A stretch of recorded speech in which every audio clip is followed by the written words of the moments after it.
Passend zum Spätsommer und zum Start in Ihr Wochenende haben wir jetzt einen richtig guten Musiktipp für Sie. Und das ist die Band Techtelmechtel. Die Jungs und Mädels kommen aus Oberhaching bei München und haben es mit ihrem ganz eigenen Musikstil bis auf den Nockherberg geschafft.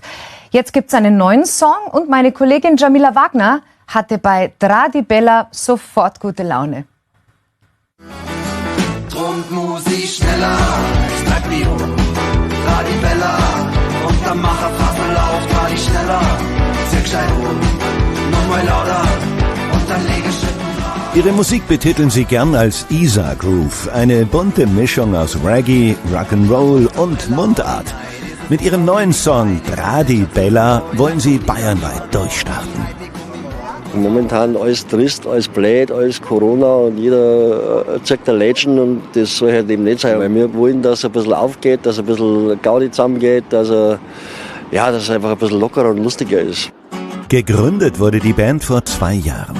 Jetzt warten sie auf erste Auftritte. Die Songs haben sie schon parat. Musik schneller, es bleibt Bio. Tra di Bella, und dann mach auf, Tra di schneller.